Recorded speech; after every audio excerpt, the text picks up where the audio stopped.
with a lesson today. Today is March 21st, the second day of spring, 2021. We're going to read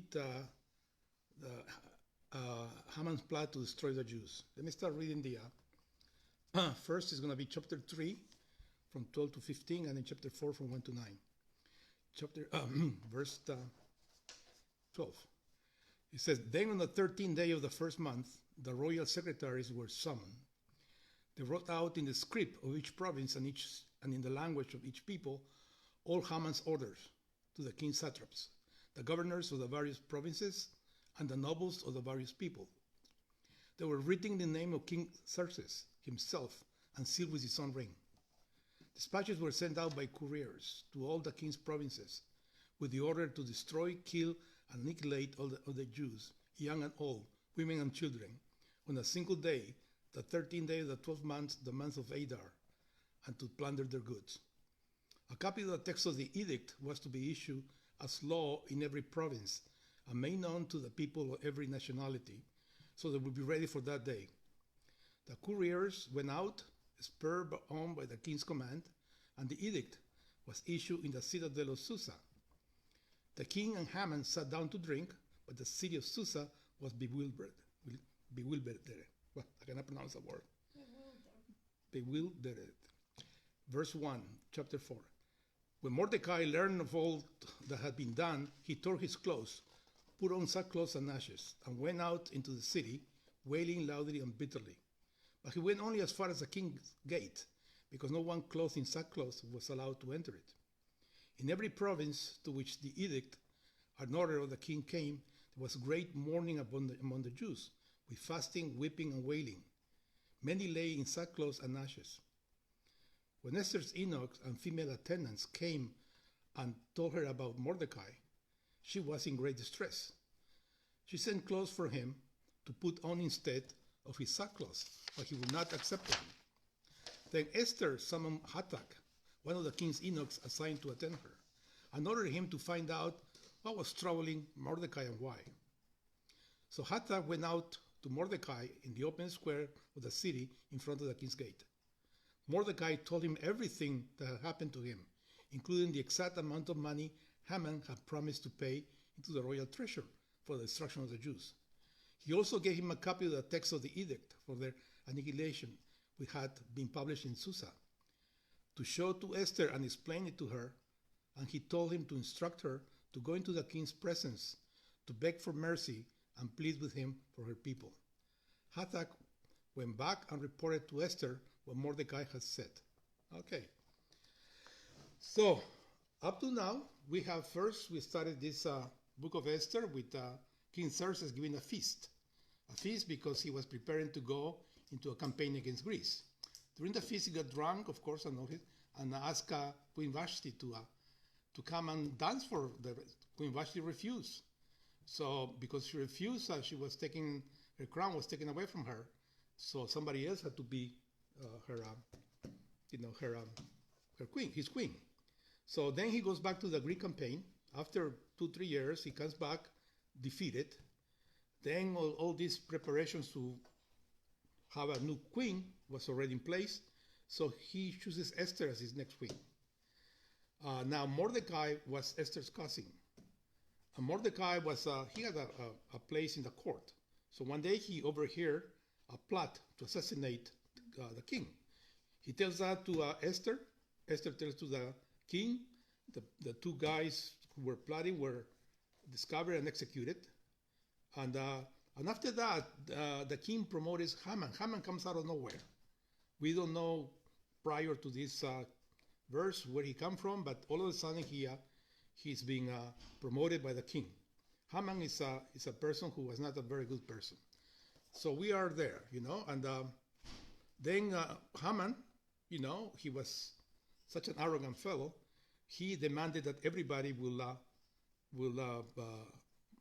bow to him and honor him as a deity.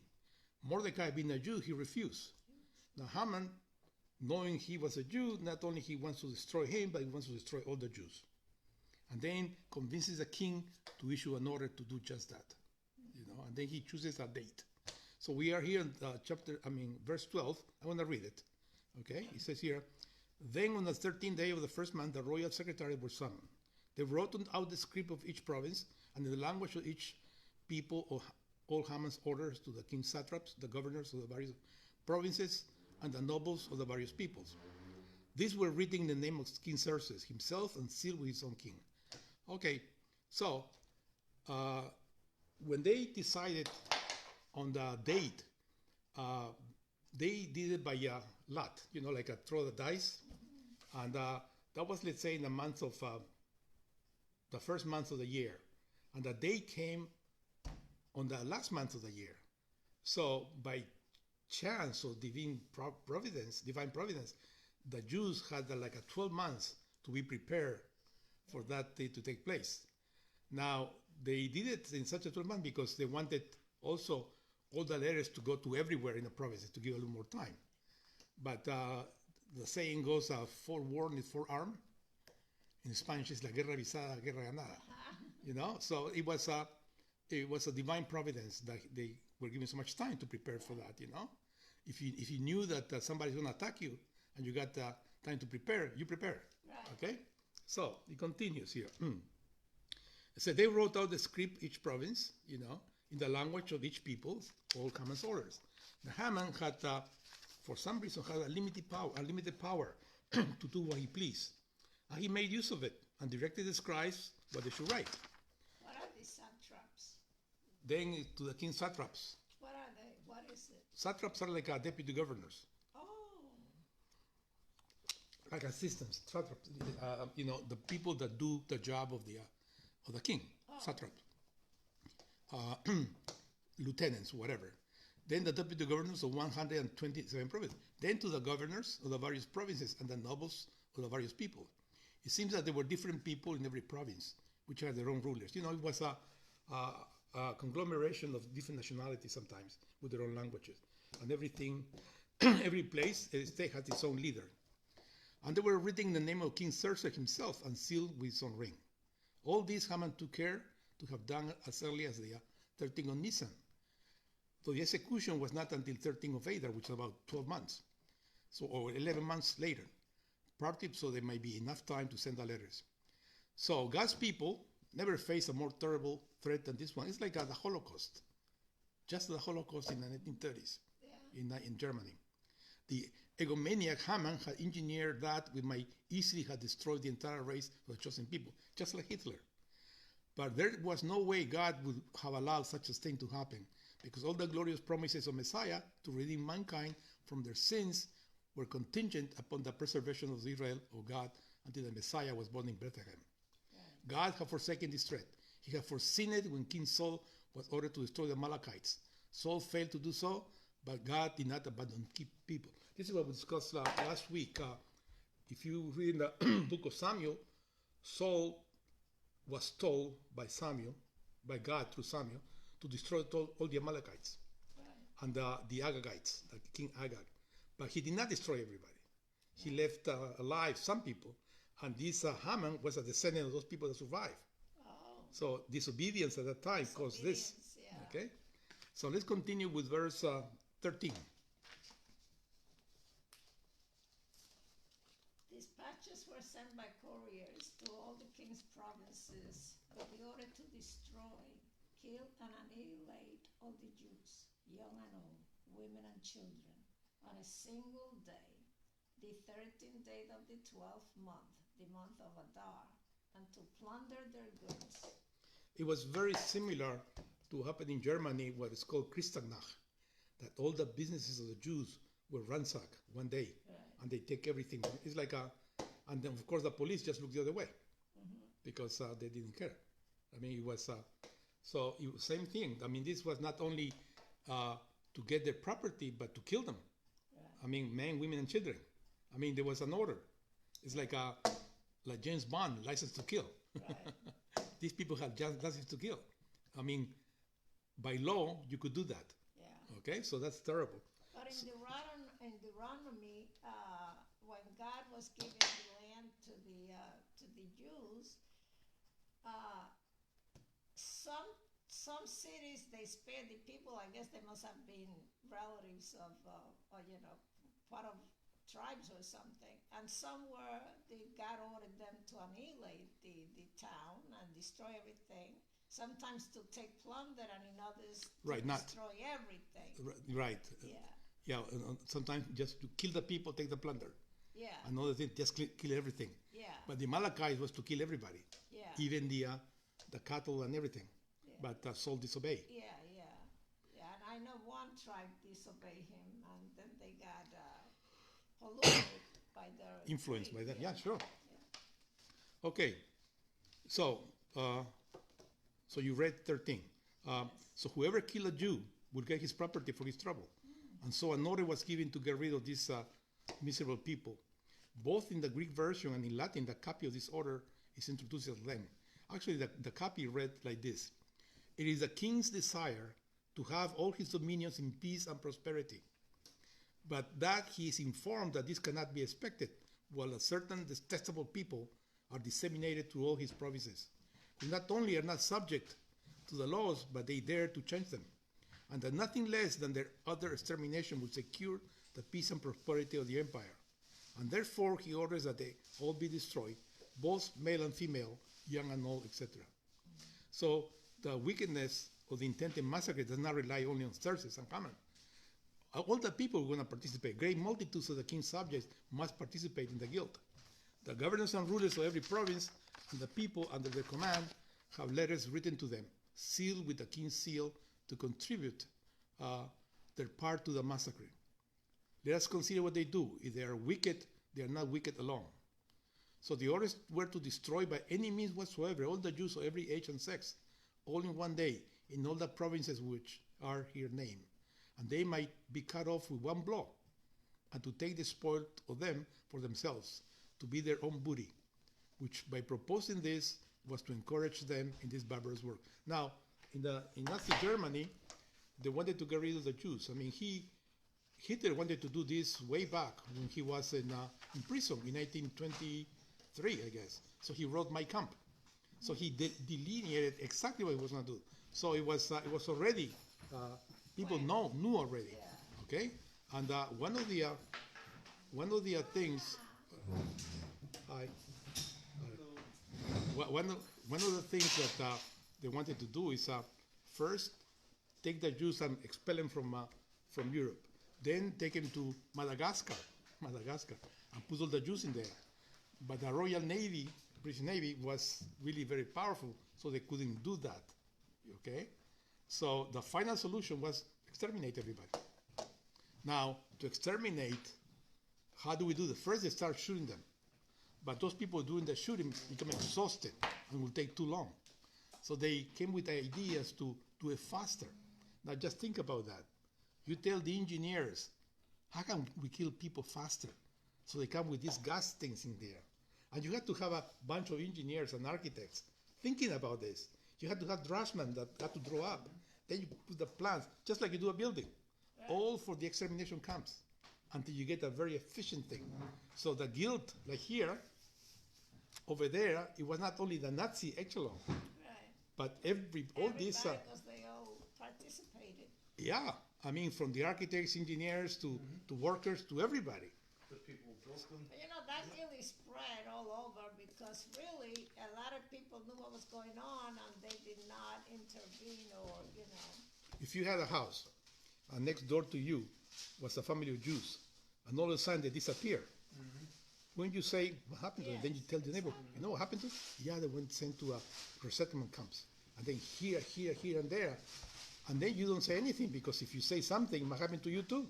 And nobody will, but other countries knew what was going on. And they did not intervene or, especially the religious, Yes, exactly. Absolutely. Even in Germany, the Lutherans did not, it was such a control of society that it was against the law. And that's what they're trying to do now here. Yeah. Now, not only that, but the Nazi youth, the young people, were told, if your parents say something, you tell us. Mm-hmm. So you got the spies in the house. Yeah, that's what they're trying to do. That's what they're trying to do here, of course. The leftist thing. Mm-hmm. How do you think they keep power in Cuba or China or North Korea. I mean, it's a total control. Control, that's the name of the game. All right, so let's continue. Verse 14. Anna, just in time. Yes. Verse 14.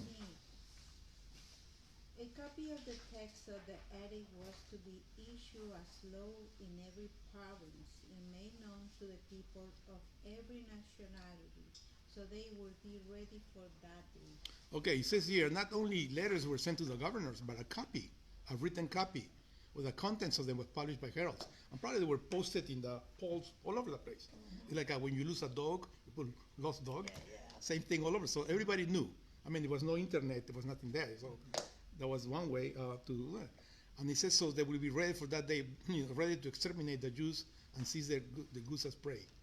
Okay, verse 15, Nico? The couriers went out, spurred on by the king's command, and the edict was issued in the citadel of Susa. The king and Haman sat down to drink, but the city of Susa was Bewildered. bewildered. Okay, so it says that couriers went out, spurred by the king's command. Those who carry the public dispatch, the satraps, governors, everything, are kind of public functionaries who have been in use in all nations of the world from antiquity. And the edict was issued in the citadel of Susa, of course, by the king, and with the advice of his courtiers, and it was dated from the royal Susa, where the king was residing. The king and Haman sat down to drink. Okay? So, after the issue killed all these people, have a banquet. They're having a banquet. So the king and Haman had done to drink at the banquet which perhaps Haman had prepared, in gratitude to the king for what he had granted him, both being highly delighted with what they had done. Should we remember that Haman was the kind of man who could condemn a number of thousands, perhaps even up to a million people, to be murdered by wholesale massacre, and then sit down to and drink liquor and enjoy himself. The fate encountered by his servants, the devil, was fully deserved. Now, it's same with some Nazi Germany when they liberated the camps of Auschwitz. They found a lot of photographs of all the people that were running there, in their drinking. So they took that as a job, no problem. Since they were indoctrinated that Jews were less than humans, it's like killing animals, even worse than that.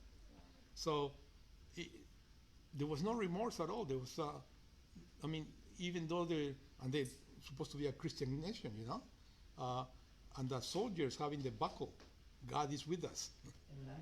Amazing. So it says here. I gotta think. I'm sorry. Sure. See how bad this guy is, right? If he's this bad, how bad was Antiochus Epiphanes? Right. Yeah. And if this guy's like Sunday school next to him, Yeah. how bad was he? Antiochus Epiphanes was the one who was descendant from the Greeks. When Alexander the Great died unexpectedly, only 32, 33 years old, his 4 generals inherited the kingdom, and they divided the empire into territories. Okay, and one of those generals had descendants, and Antiochus Epiphanes was one of the descendants, and he wanted to exterminate the Jews.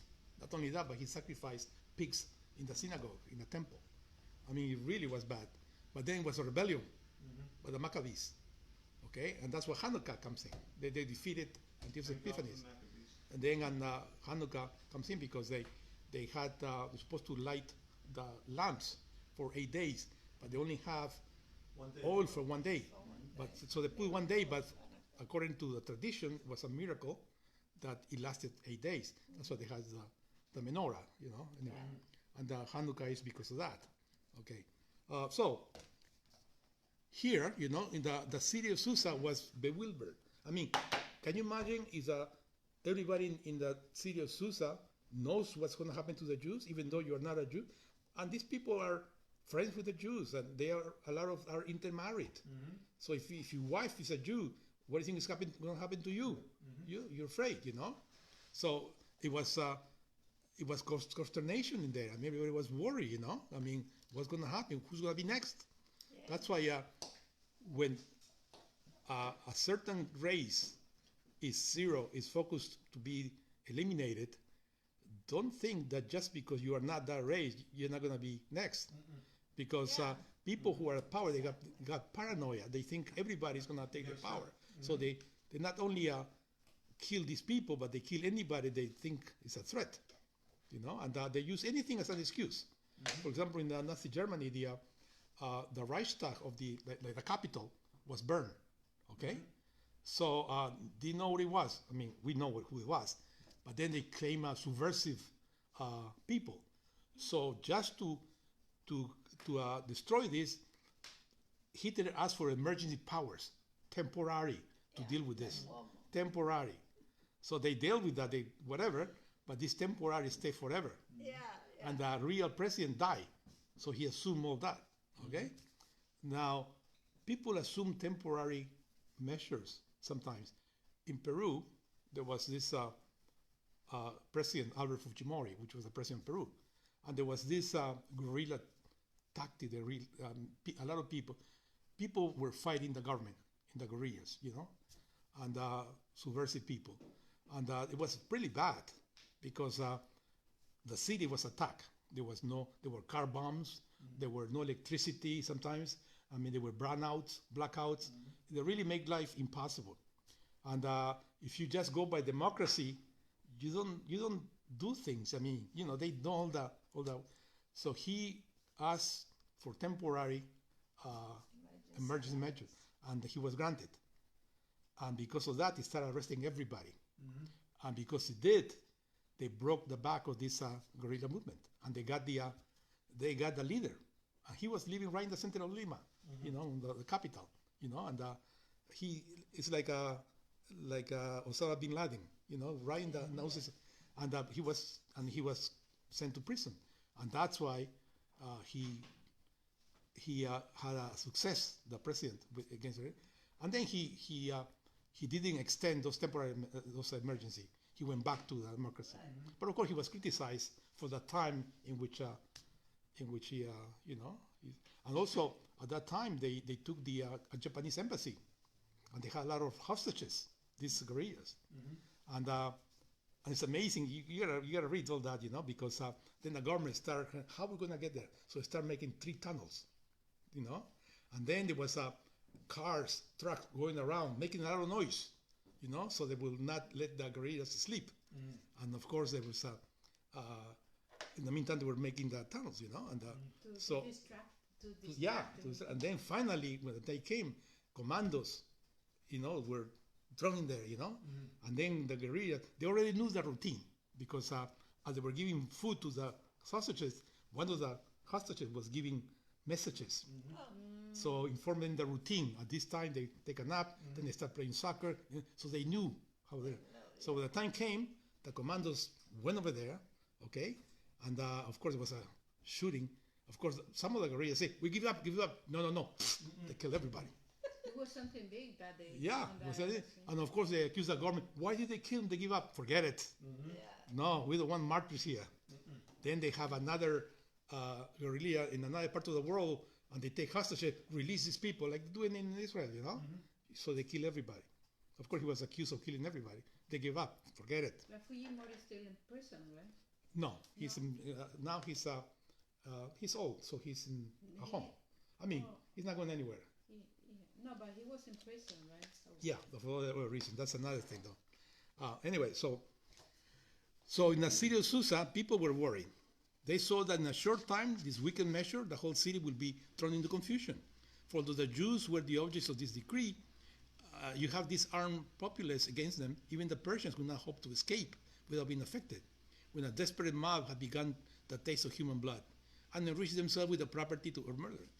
Besides, many Persian families had no doubt become united by intermarriages with Jewish families, and in such a massacre, they would necessarily share the same fate with the Jews. Remember the Rodney King in California, when he was, and the city went out of control, because mobs were just looting everything, and the police just didn't intervene because it was overrun. So, in a Korean section, the Koreans armed themselves, and they had machine guns in the roofs, waiting, because they knew that the police were not going to defend them. We're not going to defend them. So it's so important to have a right to have weapons, because sometimes when the mobs are out of control, who's going to defend you? Who's going to defend you? Okay, so unless you are, and then the Koreans defended themselves. They had in the rooftop with machine guns just in case they were gonna rob their business. You That's know, why when they want to eliminate or take over a country, the first thing they do is take their arms. absolutely, Right. yeah, They can defend absolutely. So themselves. remember, okay, let's continue. Verse 1, Romeo. When Mordecai learned of all that had been done, he tore his clothes, put on sackcloth and ashes, and went out into the city, wailing loudly and bitterly. Okay, so when Mordecai learned about this, so Mordecai learns that what's going to happen to the Jews. Mordecai was no doubt among the first one to hear it, on his own account as well as on his countrymen. This outstanding decree must have been indescribable distressing. At first, it would appear that he was so stunned, almost stupefied by the news that he did not know what to do. He was cast into the uttermost distress. He was like a vessel struck by a cyclone. But Mordecai's grief did not upset his judgment. But for the moment, when the hurricane first burst upon him, he could do nothing but give way to the violence of the storm. So he tore his clothes, put on sackcloth and ashes. This was a custom used in mourning, not only with the Jews, but with the Persians also. Now, in antiquity, when you are expressing to people how upset you are, you tear your clothes and you put ashes, you know. Here, you call, I guess, you call social media and complain, right? Or you call Or Twitter. or Twitter or whatever, or you call the talk show on the radio or something and complain. Well, we have outlets. But in those days, to tell everybody that I'm very upset, you do. In the book of Job, the same thing, you know. In the book of Job, he got so much distress, but probably was like that. Day. And not only that, but all his body was with boils. And he took the stone Bottom of to his feet, yeah. scratch the boils because such a. But you know, some churches, some congregations, I should say, that still practice that wearing the sackcloth. And Oh, yeah? I spraying. hope not in this church. No. No. But I heard Oh, yeah? people doing that, practicing that. But Yeah. it's very Okay. Okay. And then, Mordecai went into the city, you know, and he was wailing loudly and bitterly. I mean, he was crying, and so all the Jews in the city might be alarmed by it and inquire the reason of it and be affected with it. And the clamorous, mournful noise was used among the Persians as well as others. So he was telling everybody, people are going to be destroyed who had done no evil. He was crying and going everywhere. Right. So at least people say, "What's going on with Listen you? to me." What's going on?" So at least he tell them, what's going to go on. Okay, verse 2, James. But he went only as far as King's Gate, because no one clothed in sackcloth was allowed to enter it. Okay, and his approach to the gate of the palace, under the impulse of these irrepressible emotions, was to make an earnest, through vain, appeal to the royal mercy. Access, however, to the king's presence was to a person in his disfigured state impossible. For none might enter into the king's gate clothed with sackcloth. Such an appearance was deemed disrespectful. Of course, if you put yourself on there and try to get into the king's palace, they're not going to let you. A Okay. vagabond, right? But his pain was so unbearable that he would do anything. Okay. Yeah, But he had a card, an ace in his sleeve because his cousin was a queen. So verse 3, Carmen. In every province to which the edict and order of the king came, there was great mourning among the Jews, with fasting, weeping, and wailing. Many lay in sackcloth and ashes. Okay, so in every province to which the edict and order of the king came, destroying the Jews, in every place, they were everywhere. And there was a great mourning upon the Jews with fasting, weeping, and wailing. Now this continued all day. It'll be noticed that the sorrow both of Mordecai and the Jews generally is described by external manifestations only. In the same way that they say that the word of God is not in the book of Esther, also here, when they express their pain, they do it externally. But they don't pray. It doesn't say they prayed. Okay? And this is rending of garments, putting on sackcloth and ashes, fasting and weeping and wailing. There is nothing say of prayer and appealing to the God of Israel and the strong crying to him who is able to save. Now Daniel and Ezra and Nehemiah and Joseph and all the Jews who, like Mordecai and Esther, had to submit to the rule of an alien, though unlike them, when they were in danger, they plead not in vain to the help of God. So, Daniel, Ezra, Nehemiah, and Joseph, they all prayed to the Lord, But some reason they did not do that. And openly. Yeah, right. So many lay in sackcloth and ashes all night, may use of no other bed to lie on, no closest to cover him. Verse 4, Anna. When Esther's eunuch and female attendants came and told her about Mordecai, she was in great distress. She went clothes for him and put on instead of his sackcloth, but he would not accept them. Okay, so when Esther eunuchs and female attendants came and told her about Mordecai, she was in great distress. Esther, in her current position as queen, being separated from her friends, she didn't forget them. She was deeply touched when she heard about the affliction of Mordecai. She was distressed that she should appear at the king's gate in a dress in which he could not enter it, and therefore sent him a change of clothes. But she did not know the reason of his distress. So Esther's maids came and told her. She herself was kept in a closer place than they, not having the liberty of going abroad as others had. So the queen was even less accessible to the people than the maids. So she sent clothes for him to put on instead of his sackcloth. And then was the queen exceedingly grieved, and she sent clothes to Mordecai. Her object in doing so was either to qualify him for resuming his former office, or else perhaps of fitting him to come near enough to the palace to inform her of the cause of such sudden and extreme distress. She was grieved to learn that her cousin's miserable appearance and bitter mourning. But Mordecai would not accept them. Mordecai's refusal to accept the clothing was evidence to Esther that his actions were not caused by personal sorrow, but by unusually dire public calamity. Mordecai refused to be comforted or appear normal under such dreadful circumstances. So he was really deeply affected, Mordecai. Okay, verse 5, Nico. Then Esther summoned Hathach, one of the king's eunuchs, assigned to attend her, and ordered them to find out what was troubling Mordecai and why. Okay, so Esther summoned Hathach. He was the chief eunuch, or one of the eunuchs. Communication with the women in the harem was very difficult to be obtained, and only done through the medium of the keepers. The chief eunuch would receive the message from the lips of the queen. Then he would convey it to some inferior officer. When the commission was executed, this officer would communicate to the superintendent, by whom it would deliver it to the queen. So it was a whole bureaucracy in there. Okay? Yeah. Now, when I was attending Beth Israel in a Messianic church for some years, they do this book of Esther every year during the Feast of Purim, and they do it in like a play. Yeah, they're doing it now. Yeah. In Pennsylvania, yeah. With a play, Right. Yeah, that's a little different. But this was in the church, with the people, and they dress as people, whatever.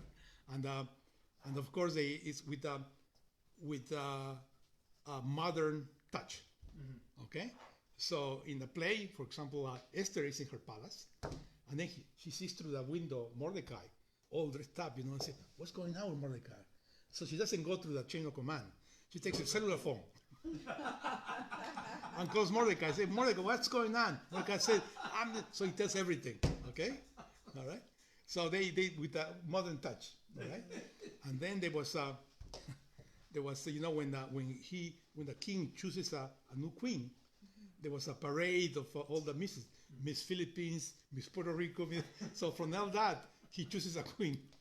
So they made it very, very fun. And every time when they mention the name Hanan, everybody says, "Boo!" And when they say the name Mordecai, everybody claps.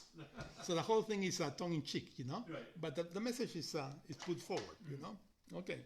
So it says here, the chief eunuch, usually an old man who approved himself by a long course of faithful service, was always appointed by the king. But it was in his own interest as well as his duty to ingratiate himself with the queen also.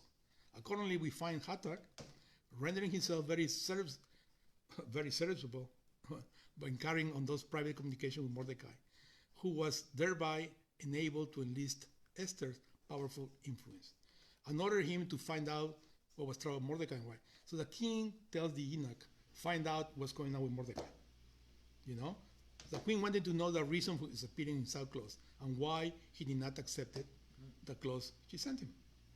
Okay, verse 6, Roman. So Hathach went out to Mordecai in the open square of the city in front of the king's gate.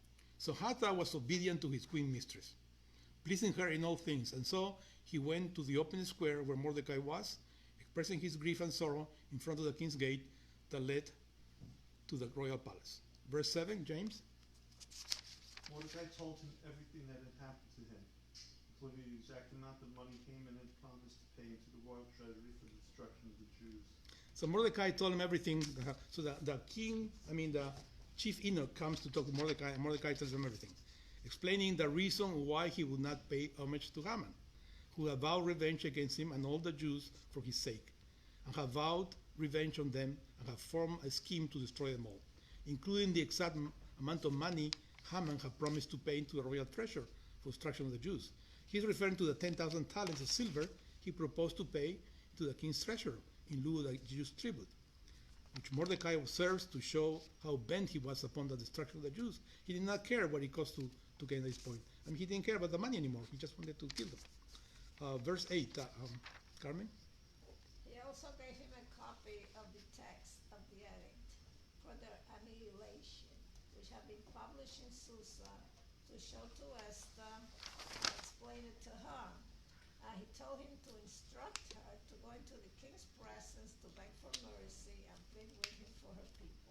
Okay, so he gave the eunuch a copy of the text of the edict for the annihilation, which had been published in Susa, which had now been published in the whole throughout the city, which means Mordecai had a sight of it, and then transcribed the edict to destroy the Jews, to show to Esther and explain it to her what Haman intended against the people of the Jews, and to charge her, to instruct her, that she should go into the king to make supplication unto him, and to make a request before him for his people. And he told the eunuch to instruct Esther to go into the king's presence to beg for mercy and plead with him for her people. So charge her, Queen Esther, that she should go into the king. This language is very strong, as it can be scarcely be supposed that Mordecai was still using his authority over Esther as his adopted daughter, and that he must be considered as imploring rather than commanding. Actually, it was a request. He could not order her in the name of her brethren, in the name of her God, to make a direct appeal to her feelings of the royal husband, signifying that it was a necessity of doing it speedily and urging her request with great eagerness and opportunity, since it was not the life of a single person, but the life of the whole body of people, and her own that lay at stake. So verse 9 says, Hathach went back and reported to Esther what Mordecai had said. So we have a sequence of events in here. Like we said before at the beginning of the lesson, everything started when King Xerxes, was doing a feast. He got drunk because he was going to go in a campaign against Greece. Then he requests Queen Vashti to show up. She denies it. She turns down. So her position as queen was demoted. And they get another queen, Queen Esther, and it comes Mordecai. Mordecai is a cousin. Mordecai hears of the plot against the king. He informs Queen Esther. Queen Esther informs the king. The people doing the plot were discovered and they were executed. Okay. Then we have this Haman that comes out of nowhere, and he's been promoted to a high position. Okay, and he was a very arrogant, evil man. And then when he was in this position, he requested, everybody in the court had to, bow to him. Not only bow to him, but bow all the way with the forehead to the ground. Okay, yeah, I mean, he was a deity. Mm-hmm. And then, of course, the Mordecai was a Jew, would not do it. Mm-hmm. And he said, "I'm a Jew. I only bow to the God." But that was not unusual because the Greeks would not do that either. Mm-hmm. So it was not only the Jews. So it was people knew about this. But of course, Haman didn't want nothing to do with it, and he knew he was a Jew, so he was going to destroy him. But not only him, but the whole race. So Haman undertaken the destruction of the Jews and all that. Then the chief eunuch is told by Mordecai what's going on. So now Esther, the queen, knows what's going on. Finally, after all this bureaucracy, she knows And in the subsequent chapters, they're going to say, you go to the king and tell him what's going on. And of course, you're going to say, not everybody just goes to the king unless you are called. That's another protocol. You get killed if That's you're not- yeah, you know. But she takes her life in her hands. He said, if I perish, I perish. Yeah. I mean, she comes to that conclusion because she hesitated a little bit at Yeah, first. sure. And then Mordecai said, listen, even if you don't do it, somebody else is going to do it. Right. And just because you are a queen, you don't think you are going to be safe. In Israel, you know, if somebody else takes over, they usually destroy all the family of the other king. So it wasn't unusual. So we have this at this point. So we're going to end the things here. And then, we know that we see in our society so many injustices, so many things are going on, so many anti-Christian laws have been passed now, which is terrible, and that we were talking before. Is, however, we have like a half of the people who don't agree with that. We have still what we have, still this is a nation blessed, by the Lord, because there's a remnant of Christians in here. And they say, vengeance is mine, says the Lord. So we have to remember that. We are not told to take up arms and take over the country. That's not our job, So remember what Psalm 68, 1-3 says. May God arise, may his enemies be scattered. May his foes flee before him. May you blow them away like smoke, as wax melts before the fire. May the wicked perish before God. May the righteous be glad and rejoice before God, and may be happy and joyful. Amen. Okay, so we're gonna end up this lesson with this. So let me finish this.